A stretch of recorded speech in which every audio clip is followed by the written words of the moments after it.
আসসালামু আলাইকুম, কেমন আছেন আপনারা সবাই? আশা করি ভালো আছেন। আমরা সবাই ভালো আছি। তো বাচ্চাদেরকে গোসল করিয়ে দিলাম। আজকে একটু যাব আম্মুর বাসায়। আনায়া আবার এখানে শুয়ে শুয়ে খেলা করছে। এই যে আম্মু, আসো আসো, টাটা। এখন আমি ঘরটার গুছায়া গোসল করে আম্মুর বাসায় চলে যাব। আল্লাহ হাফেজ, টাটা দাও। যাই আম্মু, যাই। হ্যাঁ,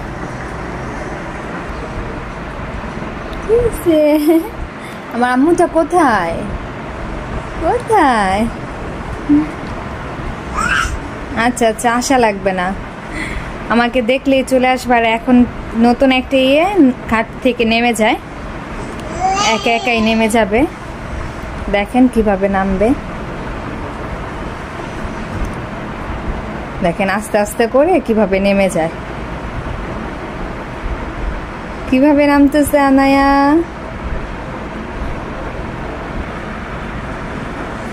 আনায়া কোথায়? ভয় পায়, নামতেও চায় আবার ভয় পায়।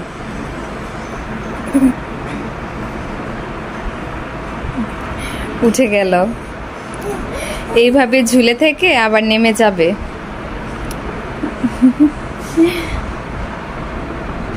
দেখেন কিভাবে দুষ্টামি করতেছে আমার সাথে।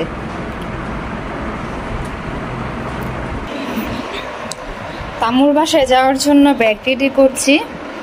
2 ঘন্টা বা 3 ঘন্টার জন্য গেল। বাচ্চাদের খাবার দাবার কত কিছু নিয়ে যেতে হয়, জামা কাপড় ওদের শেষ নেই।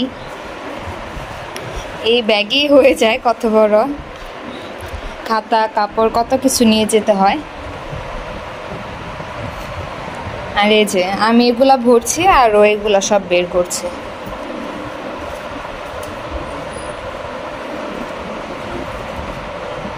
ধরেন আম্মু, এই যে দেখেন দেখেন, আমি ভরছি আর ও একটা একটা করে বের করছে।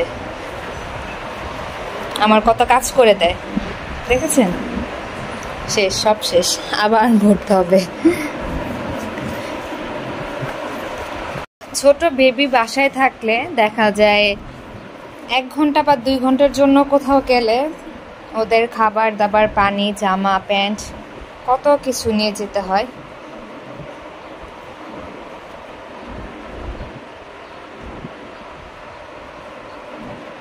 কি করতেছো না তুমি? আর বের করে না। আসো আনাই, এখন জুতা পরবে, চলো। হ্যাঁ, আনায়া জুতা পরবে। এখন আমরা কোথায় যাব? নানুর বাসায়। কোথায় যাই আনায়া? নানুর বাসায় ঘুরতে যাবে। কি সুন্দর ভাবে জুতা পরতেছে, মানে বাচ্চারা কি বুঝে, ঘোরা তো ওরা বুঝে। দেরি হয়ে গেছে, এখন আম্মুর বাসায় যাব। কি হয়েছে আম্মু? খুশি? নানুর বাসায় যাবে বলে কতটা খুশি দেখছেন? সব বাচ্চারাই ঘোরার এত পাগল, ঘোরার কথা বলেই হয়েছে, আর কিছু না। কেন আনায়া কোথায় যাবে এখন? নানুর বাসায়। আসো, চলো আসো, চলো হাঁটি হাঁটি। আল্লাহ, বিসমিল্লাহ। আসো, চলো।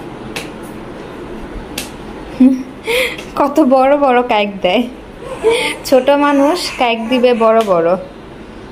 চলো আয়সা, জুতা পরো। কোথায় যায় আনায়া? ও একা একাই চলে যাবে এখন নানুর বাসায়। দেখেন কিভাবে একা একা বের হয়, ভয় লাগে আমার। দাঁড়ো, তার আম্মু নেমে গেছে, হাঁটছে রে। একা একা হাঁটতে ভালো লাগে আনায়া তোমার? কোথায় আনায়া, কোথায়? তিতি নাই? আসো আসো আসো। বাসে এসে দেখি আম্মু আচার বসাইছে, আচার পাক দিতেছে। এই আচারের মধ্যে আদা রসুন বাটা, এটার মধ্যে কিছু গরম মশলা ব্যবহার করছে, যেরকম তেজপাতা, দারচিনি, একটু হলুদের গুঁড়ো, সরিষা বাটা, সরিষার তেল এগুলো দিয়ে আচারটা রান্না করে। এটা টক মিষ্টি আচার, অনেক মজা লাগে এই আচারটা। আর ভাত দিয়ে খেতে কিন্তু ডাল দিয়ে অনেক মজা লাগে এই আচারটা খেতে। তো বাসায় এসে দেখি আম্মু আচার পাক দিচ্ছে, তো আমি আবার একটু নাড়াচাড়া দিয়ে দিলাম, নাহলে আবার নিচে লেগে যায়। এখন দুপুরে খাবার দাবার খেয়ে নেব, রান্না হতে থাক। কি করতেছ? কি আম্মা? দেখেন স্পেশাল খাবার খেতে আম্মুর বাসায় আসছি এই প্রথমবার। দেখে চিনতে পারছেন এটা কি? কাঁচা কাঁঠাল। তো আম্মু আজকে কাঁচা কাঁঠাল রান্না করতেছে এই প্রথম, ফার্স্ট টাইম, জানি না কেমন হবে। তো এই কাঁচা কাঁঠালের দাওয়াত দিচ্ছে আমাকে, তো এটা খাওয়ার জন্য আম্মুর বাসায় আসছি। দেখি কেমন হয়। এখনো রান্না হইতেছে, এখনো রান্না হয় নাই। আম্মুর বাসা থেকে চলে আসলাম। এত গরম আম্মুর বাসায়, আজকে গরমও পড়েছিল। আর আম্মুর বাসায় মানে প্রচন্ড গরম লাগে। কি আম্মু, আমার ছোট মেয়ে বেশিক্ষণ থাকলেই বাসায় চলে আসার জন্য বিরক্ত করতে থাকে। যখন বাসায় চলে আসি তখন মানে একটা শান্তি, নিজের বাসায় যে একটা শান্তি, এই শান্তি আর কোথাও পাওয়া যায় না। কি মা? শান্তি আম্মু, ভালো লাগতেছে এখন? না একটু জিরাও, একটু রেস্ট নাও।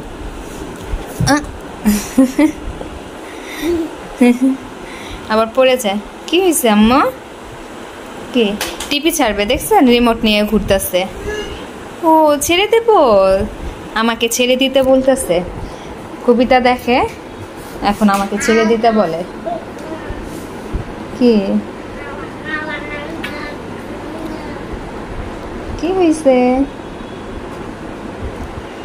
আম্মুর বাসায় আজকে কাঁঠাল রান্না করছে, তো খেয়ে দেখলাম। কার কাছে কেমন লাগে সেটা বলতে পারি না, কিন্তু আমার কাছে অত একটা ভালো লাগে না, মোটামুটি কোনো রকম, তেমন একটা ভালো লাগে না আমার কাছে। আর এই যে বড় মেয়ে এখানে দুষ্টামি করতেছে, খেলতেছে। এই জানায়া,